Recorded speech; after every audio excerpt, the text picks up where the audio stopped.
Bismillahirrahmanirrahim. Assalamualaikum warahmatullahi wabarakatuh. Innal hamdalillah nahmaduhu wa nasta'inuhu wa nastaghfiruh wa na'udzu billahi min syururi anfusina wa min sayyiati a'malina. May yahdihillahu fahuwal muhtadi wa may yudlil fa ulaika humul khasirun. Asyhadu an la ilaha illallah wa asyhadu anna Muhammadar Rasulullah. Allahumma salli wa sallim wa barik ala nabiyyina Muhammad wa ala alihi wa ashabihi ajma'in. Rabbi zidni ilma, Allahumma anfa'ni bima 'allamtani wa 'allimni ma yanfa'uni warzuqni ilma yanfa'uni. Hadirin muslimin rahimakumullah. Mari kita lanjutkan kajian bersama tentang tauhid yang kita ambilkan dari buku Fathul Majid karya Syekh Abdurrahman Al-Utsaimin rahimahullahu ta'ala. Masih membahas tentang berhukum kepada selain Allah dan Rasulullah sallallahu alaihi wasallam. Qauluhu wa qaulullahi ta'ala. Musannif menukilkan sebuah ayat firman Allah Ta'ala dalam surat 5 ayatnya 50. A'udzubillahi minasyaitonir rajim. Afa hukmal jahiliyyati yabghun wa man ahsanu minallahi hukman liqaumin yuqinun. Apakah hukum jaliyah yang mereka cari dan tidak ada hukum yang terbaik daripada hukum dari Allah bagi orang-orang yang meyakininya. Kemarin sampai situ ya. Lanjutannya ya. Qala Ibnu Katsir rahimahullahu ta'ala. Ibnu Katsir mencoba menafsiri ayat tersebut. Yunkiru ta'ala ala man kharaja an hukmillahi ta'ala. Ayat tersebut menjelaskan bahwasanya Allah mengingkari, Allah menolak kepada orang yang keluar dari hukum Allah Ta'ala. Orang yang mengambil hukum dari selain Allah Subhanahu wa Ta'ala itu diingkari sendiri oleh Allah Subhanahu wa Ta'ala di sana. Al-mustamilu ala kulli khair, karena hukum yang bersumber dari Allah itu meliputi setiap segala kebaikan, mengandung setiap kebaikan. Itu apa? Hukum yang bersumber dari Allah.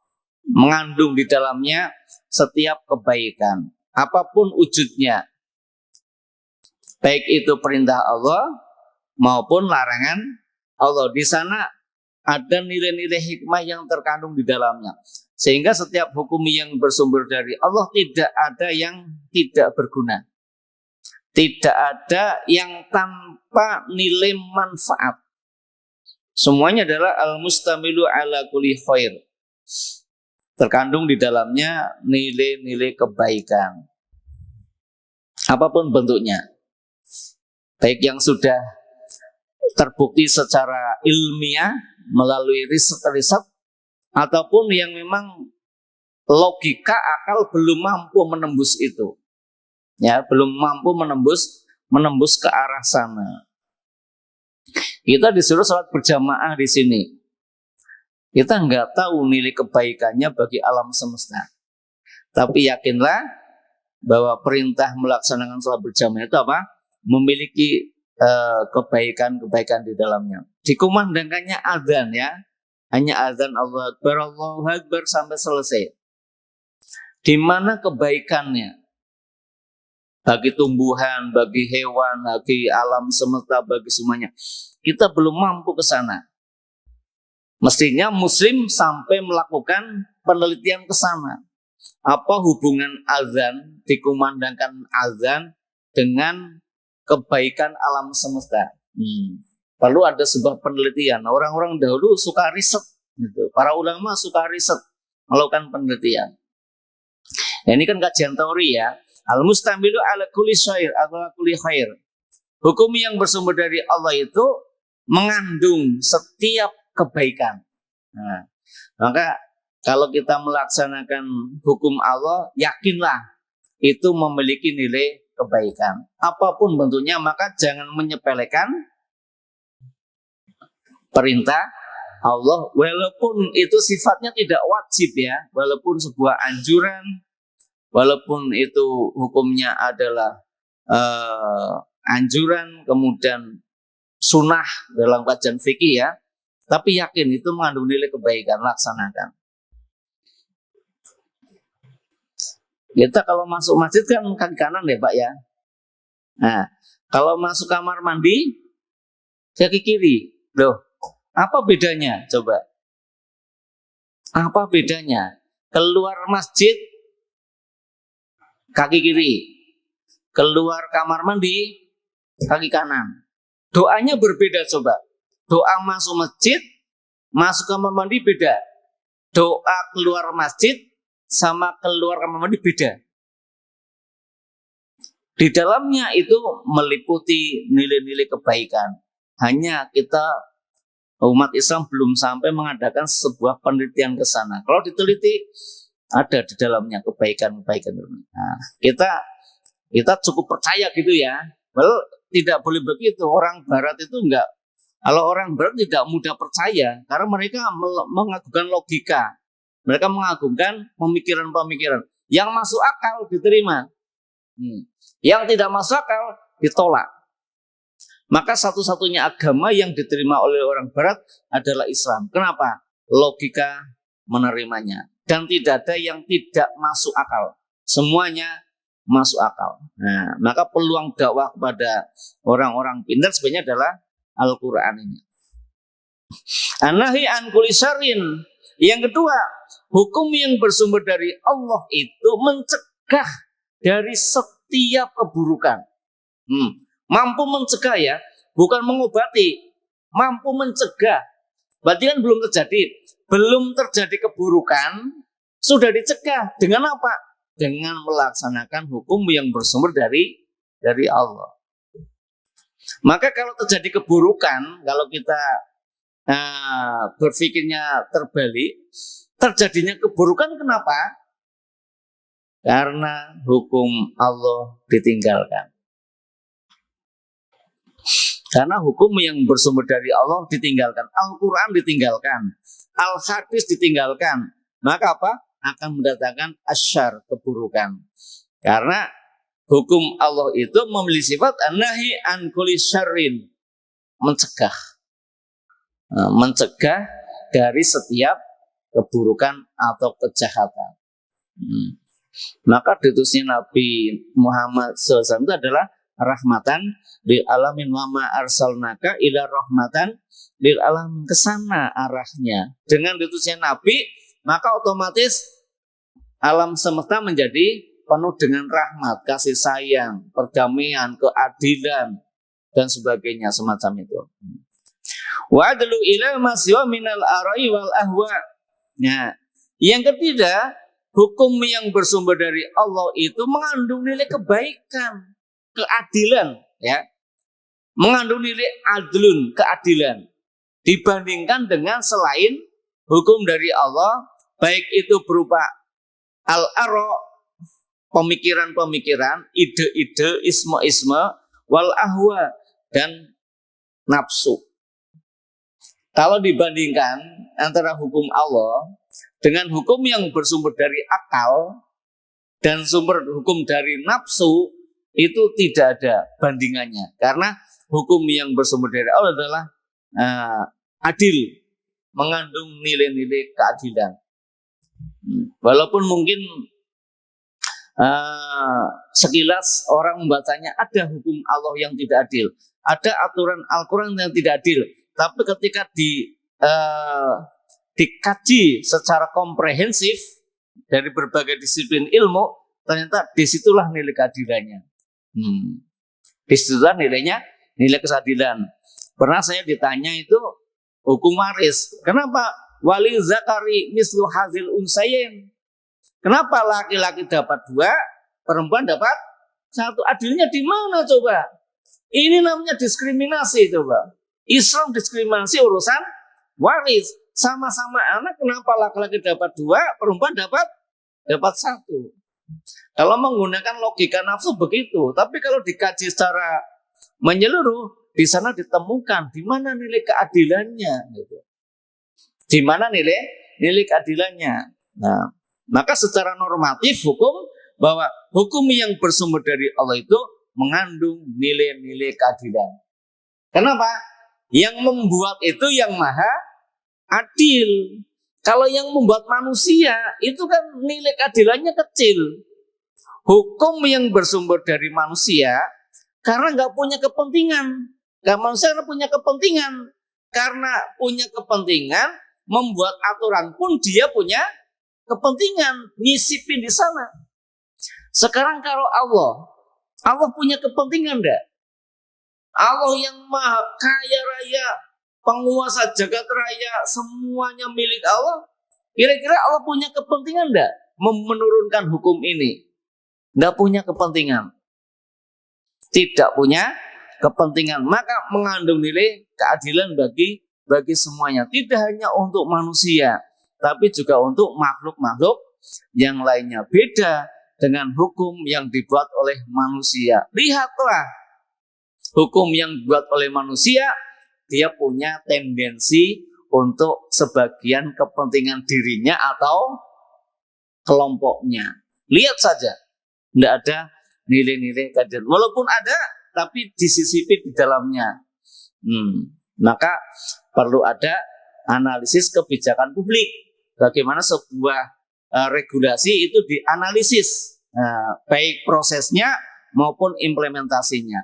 Al-Quran sering dikaji. Bahkan orang-orang barat itu mencoba mengupas yang namanya Al-Quran. Orang barat yang mereka orientalis itu di sana mengetahui ternyata Al-Quran ini memang betul-betul luar biasa.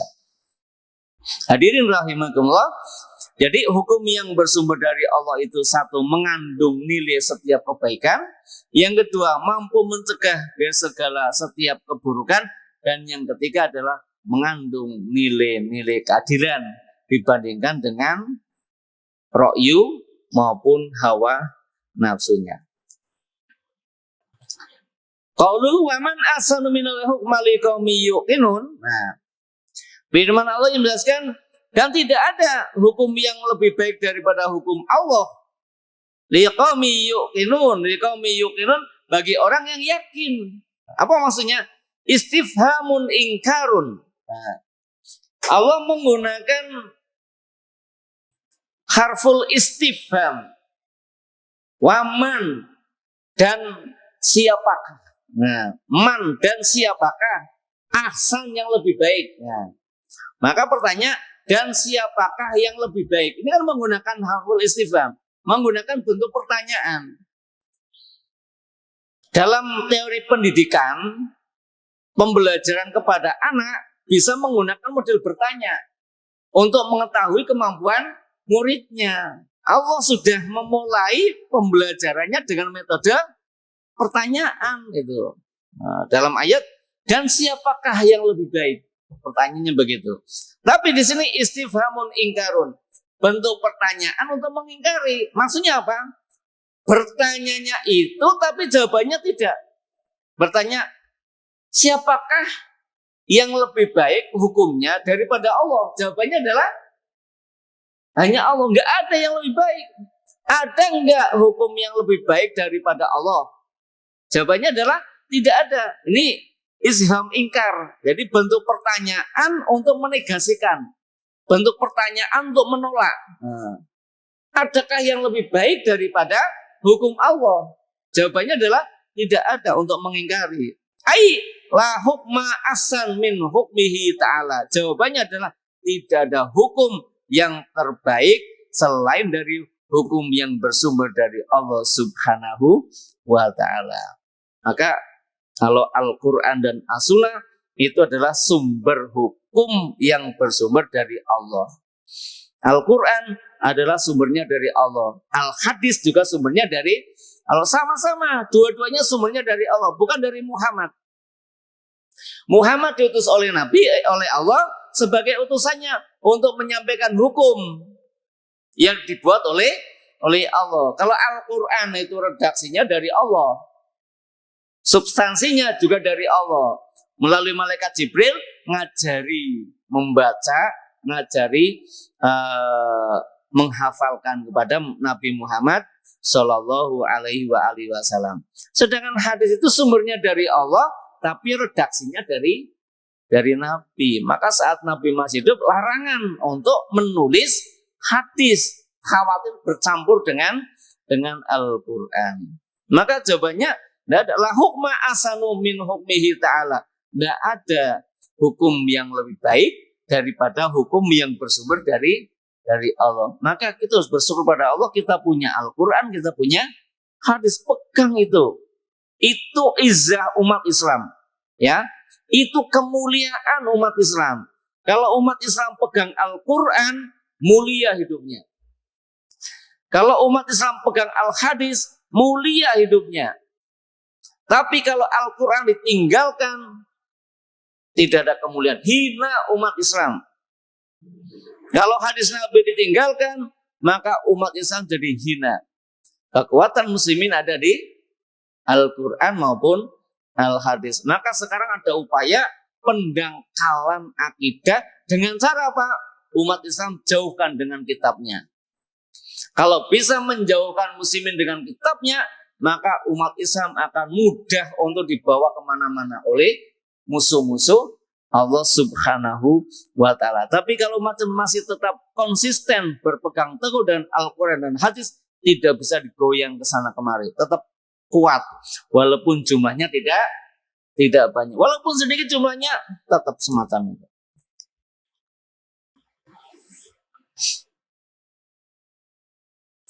Wa man adalu minallahi hukman liman aqala anillahi syarahu wa amana wa iqona annahu ta'ala ahkamul hakimin. Ada enggak hukum yang lebih adil daripada hukum yang bersumber dari Allah? Ada enggak? Jawabannya la hukma. Enggak ada hukum yang lebih adil. Maka melalui tafsir ini, adakah hukum yang lebih adil daripada hukum yang bersumber dari Allah bagi orang yang berakal, bagi orang yang memahami terhadap syariat Allah, bagi orang yang sudah memahami tentang syariat dari Allah itu, maka jawabannya tidak ada hukum yang lebih adil daripada yang telah Allah tetapkan itu semuanya. Wa amana, bagi orang yang beriman. Nah, orang yang enggak beriman, ya enggak percaya dengan Al-Quran. Percayanya dengan hukum-hukum berdasarkan ro'a wal ahwa. Di sini kan tadi al-aro wal ahwa. Jadi berdasarkan pemikiran, berdasarkan nafsunya. Orang yang tidak beriman, mereka lebih memilih hukum yang tidak bersumber dari Allah. Pilih hukum-hukum yang lainnya, yang menurut pemikiran akal itu adalah mengandung nilai keadilan. Wa ikona, dan bagi orang yang yakin aikona annahu ta'ala ahkamul hakimin, yakin bahwasanya Allah Ta'ala adalah ahkamul hakimin, hakim yang paling adil dibanding dengan hakim-hakim yang lainnya. Hakim-hakim di dunia dibandingkan dengan hakimnya Allah itu tidak ada tandingannya. Wa arhamu bi ibadihi minal walidati biwaladiha. Ini luar biasa ya.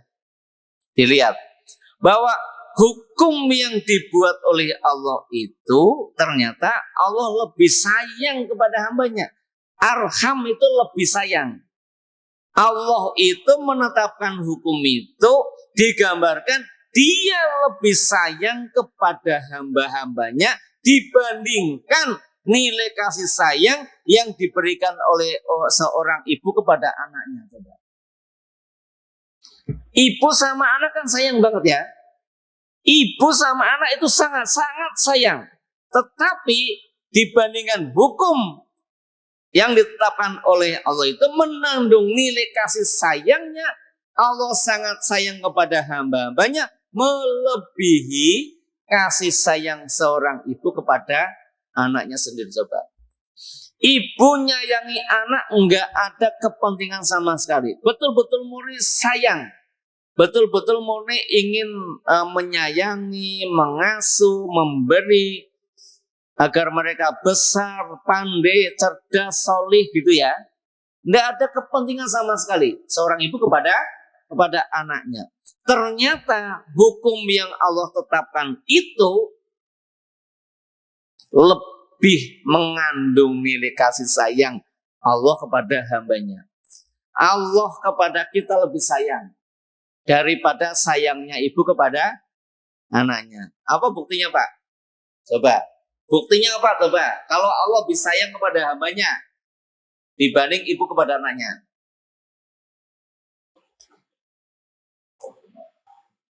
Allah Maha Pengampun. Ya.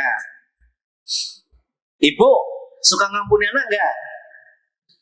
Suka, tapi beda. Mengampun Allah. Allah ngasih rezeki kepada semuanya dikasih. Ya. Yang sholat dikasih rezeki. Ya enggak? Yang enggak sholat kasih enggak? Kasih rezeki. Yang puasa kasih rezeki enggak? Kasih. Yang enggak puasa kasih. Yang mendukung Islam kasih rezeki. Yang tidak mendukung enggak dikasih. Ibu hanya ngasih kepada anak sendiri kan? Ibu ngasih enggak sama anak orang lain? Tidak. Allah memberikan kasih sayang kepada hambanya itu 24 jam tanpa henti 1 detik pun. Coba. Seluruh makhluknya 24 jam disayangi oleh Allah semuanya. Coba. Ibu kepada anaknya kapan ngasih sayangnya? Kalau ibu lagi tidur bisa enggak? Enggak bisa. Jaga anaknya enggak bisa. Kalau ibunya sudah repot, bisa jaga anaknya enggak? Nah, kalau dibandingkan ya, maka ini sedang studi komparatif ya, mukorin, membandingkan. Ternyata hukum Allah itu menunjukkan bahwa kasih sayang yang Allah berikan kepada hambanya itu melebihi kasih sayang yang diberikan seorang ibu kepada anaknya. Insya Allah. Nanti Allah turunkan wahyu melalui para nabi, itu bentuk rahmatnya Allah, bentuk kasih sayangnya Allah kepada hamba-hambanya. Tetapi kenapa diberi kasih sayang oleh Allah tidak mau? Mestinya seluruh hamba Allah itu mau untuk melaksanakan hukum dari Allah karena mengandung nilai kasih sayangnya. Yang kedua, al-alimu bimasalihi ibadihil. Yang kedua, bahwasanya Allah itu lebih mengetahui nilai kemaslahatan hambanya. Coba. Allah menetapkan hukum untuk seluruhnya. Kenapa? Allah itu al-alim bimasalihi ibadihi. Allah itu maha mengetahui nilai kebaikan untuk hambanya. Maka kalau menetapkan hukum, membuat undang-undang itu, mestinya yang membuat undang-undang itu tahu persis kondisi rakyatnya. Ya enggak? Harus tahu persis kondisi rakyatnya. Baru didok itu yang namanya hukum. Kalau pembuat undang-undang, peraturan tidak mengetahui persis kondisi untuk kebaikan rakyatnya, maka tidak akan bisa membela rakyatnya. Kalau Allah Al-Alim bimasalihi ibadihi, Allah itu maha mengetahui nilai-nilai kebaikan kepada hambanya. Tahu Allah mengetahui kebaikan hambanya adalah begini, maka dibuatlah undang-undang begini. Yang wujudnya adalah Al-Quran. Ini untuk kebaikan hamba-hambanya. Maka bagi para pengambil kebijakan, kalau ingin mendekati kepada nilai-nilai hukum yang bersumber dari Allah, itu mesti harus mengetahui kondisi rakyatnya. Tahu rakyatnya bagaimana. Tahu rakyat yang membutuhkan apa. Tahu rakyat sedang kondisi bagaimana. Kemudian bagaimana agar rakyat menjadi senang hidupnya, bahagia, sejahtera, aman, sentosa. Buatlah undang-undang. Ini betul. Tapi kalau tidak demikian, maka tidak ada nilai-nilai keadilan di dalamnya. Hadirin rahimakumullah. Al-Qadir ala kulli syai'. Allah itu maha kuasa atas segala sesuatu. Allah itu maha kuasa terhadap segala sesuatu. Segala sesuatu itu dalam kekuasaan Allah. Mana yang tidak dalam kekuasaan Allah? Semuanya dalam genggaman Allah. Maka ketika menetapkan sebuah hukum itu memang harus betul-betul memiliki al-qadir, ya, memiliki legitimasi, memiliki kekuasaan untuk menetapkan itu. Kalau nggak punya, lemah. Allah itu al-qadir, yang berkuasa, menguasai jagat raya ini adalah al-qadir ala kulli syai'. Setiap sesuatu itu dalam kekuasaannya Allah. Nah, penguasa pun kalau ingin menjadi penguasa yang baik itu setiap rakyatnya harus diketahui kondisinya dalam kekuasaannya, mengetahui betul di sana. Masya Allah. Maka kalau para pengambil kebijakan, orang-orang yang dititipi amanah sebagai para penguasa, nanti harus sadarlah bahwa hukum yang bersumber dari Allah harus jadi inspirasi, ya. Jadi inspirasi. Sebelum menetapkan sebuah hukum, lihat kondisi rakyatnya bagaimana. Apa yang dibutuhkan. Mereka punya masalah apa. Yang diinginkan apa. Kemudian apa nilai masolih untuk mereka semuanya ditetapkan sebuah hukum. Nah, putuskan, dilaksanakan. Itulah keindahan Islam. Al-Hakim fi aqwalihi wa afalihi wa syarihi wa qadrihi. Yang ketiga, Allah itu Al-Hakim fi aqwalihi. Allah itu maha keadilan, maha adil dalam setiap lafaz-lafaz ucapannya, adil. Wa af'alihi, perbuatannya, syariatnya, dan kekuasaannya. Coba. Kalau seseorang berkata sesuatu, itu kan dipegang. Nah, kalau itu dipegang kata-katanya, maka harus mengandung nilai-nilai kebijaksanaan. Jangan sampai hari ini bilang A, besok bilang B. Jangan sampai hari ini bilang boleh, besok bilang tidak boleh. Jangan sampai hari ini bilang baik, besok bilang buruk. Jangan berpikir sekarang teman, besok lawan. Tidak bisa. Allah itu memiliki nilai-nilai kebijaksanaan, nilai-nilai keadilan, baik dalam ucapannya, dalam tindakannya, dalam syariatnya, dan dalam kekuasaannya. 4 indikator. Hakimnya Allah itu, yaitu dalam akwal, ucapan-ucapannya bisa dipegang, nilai keadilannya, afalnya, perbuatannya, demikian. Maka sesungguhnya hukum itu tidak boleh tumpul bagi para penguasa. Hukum tidak boleh tumpul bagi para penguasa atau bagi para pengambil kebijakan, tidak boleh.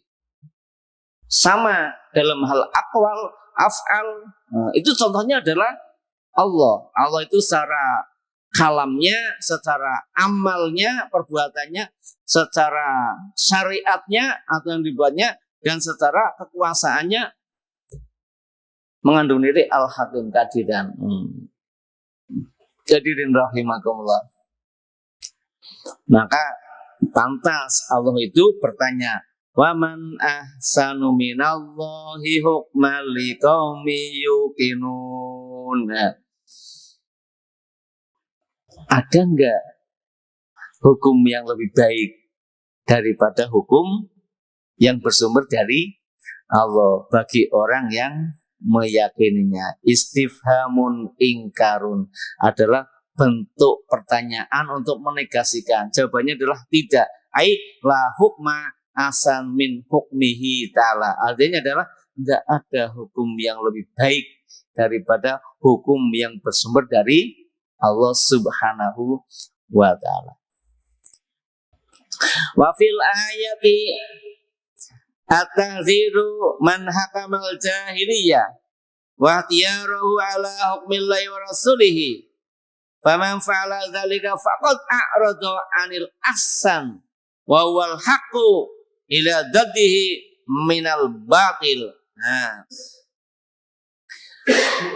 muslimin rahimakumullah, di dalam ayat tadi ya ada sebuah peringatan. Peringatannya apa? Peringatan bagi hukum jahiliyah. Peringatan bagi hukum yang bersumber bukan dari Allah, yang bukan bersumber dari Al-Quran maupun hadis, kemudian ia memilihnya untuk mengambil itu daripada mengambil hukum yang bersumber dari Allah dan Rasulnya. Ini peringatan. Peringatan bagi orang-orang yang mengambil hukum, menetapkan hukum, memutuskan hukum yang bertentangan dengan Allah dan Rasulnya. Kasih peringatan. Jadi peringatan bagi mereka yang telah mengambil hukum-hukum jahiliyah. Bahasa Allah ini kan afa hukmal jahiliyati yabghun.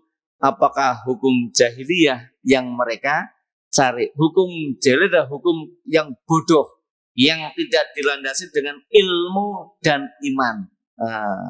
Tidak dilandasi dengan ilmu dan iman. Bagaimana dalam sejarah banyak diungkap di sana. Maka barang siapa yang melakukan itu, melakukan apa? Melakukan lebih memilih hukum yang bersumber bukan dari Allah dan Rasulnya, faqad a'rada 'anil ahsan. Sungguh dia setelah berpaling dari ahsan yang terbaik itu. Yang terbaik itu adalah hukumnya hukum bersumber dari Allah. Siapa yang memilih dari selain Allah dan Rasulnya, berarti dia telah berpaling dari kualitas hukum yang telah ditetapkannya. Wa huwal haqqu, yaitu dia berpaling dari al-haq. Dia berpaling dari kebenaran. Al-haq mir rabbik. Hak itu datanya dari Tuhanmu, dari Rabbmu, bukan dari mana-mana. Yang namanya al-haq itu dari Allah. Yang namanya al-haq dari Rasulullah. Udah dua itu. Yang dijamin kebenarannya adalah, yang nilai kebenarannya adalah absolut adalah Allah dan Rasulnya. Selainnya, pernah kita bahaskan bagaimana pendapat para a'immatul mazahib ya, Imam Syafi'i, Imam Maliki, Imam Hambali rahimahumullah ta'ala ya, menjelaskan begitu.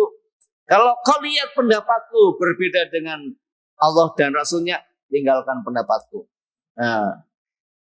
Kalau kau lihat pendapatku berbeda dengan para sahabat, tinggalkan pendapatku, ambil pendapat para sahabat. Kalau kau lihat pendapatku berbeda dengan selain sahabat, maksudnya tabiin, maka mereka punya akal, kita pun juga punya akal. Apa maksudnya? Kalau di bawah sahabat sama. Di bawah sahabat adalah sama. Para a'immatul mazahib secara ilmiah menjelaskan kalau ada perbedaan pendapat di bawah sahabat, mereka punya pendapat, saya juga punya pendapat. Jadi boleh diadu argumentasinya, masya Allah. Itu para imam mazhab itu begitu tawaduknya kepada Allah, kepada Rasulullah, dan kepada para sahabat. Ya, wa haqu. Ila tatihi minal batil. Lawannya dari hak adalah kebatilan. Maka kalau orang yang mengambil hukum, memilihnya daripada memilih hukum dari Allah dan Rasulnya, dia telah berpaling dari yang terbaik, yaitu berpaling dari kebenaran, dan dia justru malah mengambil kepada kebatilan. Kalau kebatilan itu berarti nanti isinya bukan nilai keadilan, isinya bukan memberikan nilai kebaikan, isinya bukan mencegah daripada keburukan, tapi malah sebaliknya. Hukum yang bersumber dari kebatilan itu pasti dia akan memberikan nilai kerusakan, tidak akan memberikan nilai-nilai keadilan. Qaluhu anil Abdullah ibn Amrin radhiyallahu anhuma. Lanjut ya. Musannif menjelaskan sebuah hadis yang diriwayatkan dari Abdullah bin Amr radhiyallahu anhuma. Mudah-mudahan Allah meridhoi keduanya, Abdullah dan Amr. Anna Rasulullah SAW qala, bahwasanya Rasul sallallahu alaihi wasallam pernah bersabda, la yu'minu ahadukum hatta yakuna hawahu taba'an lima jitubi. Qala An-Nawawi hadisun sahihun ruwainahu fi kitabil hujjati bistatin sahihun. Pengarang kitab ini menambah sebuah dalil yang melengkapi tentang hukum itu bersumber dari Allah dan Rasulnya. Dari Abdullah bin Amr radhiyallahu anhu, Rasul bersabda, la yu'minu ahadukum, tidaklah beriman salah seorang dari kalian, hatta yakuna hawahu taba'an lima jitubi, sampai hawa nafsunya ngikuti terhadap apa yang saya bawa. Itu kata Nabi ya. Yang dinamakan la yu'min itu bukannya tidak beriman, tapi nanti di sarahnya artinya adalah salah seorang dari kalian belum sempurna imannya. Berarti tetap iman enggak? Tetap iman. Belum sempurna imannya sampai hawa nafsunya tunduk dengan apa yang saya bawa. Nah, kalau yang dibawa oleh Nabi itu lebih diutamakan daripada hawa nafsunya, maka berarti imannya sempurna. Kalau belum sempurna karena masih ngikuti nafsunya sendiri dalam urusan hukum. Insya Allah nanti kita kaji hadis ini, ada sarahnya ya, ada penjelasannya. Nanti maksudnya bagaimana? Maka mudah-mudahan walaupun kita orang yang dhaif, orang yang lemah, seberapapun pengetahuan kita tentang Al-Quran maupun Al-Hadis, jadikan pegangan. Itu yang menyelamatkan kita di dunia dan di akhirat. Jangan menyepelekan Al-Quran, jangan menyepelekan Al-Hadis. Pegangi itu, maka insya Allah izzah Islam wal muslimin akan terus bisa kita kembangkan di sana. Wallahu a'lam bishawab. Astaghfirullahaladzim. Subhanakallahumma wa bihamdika asyhadu an la ilaha illa anta astaghfiruka wa atubu ilaik. Wassalamualaikum warahmatullahi wabarakatuh.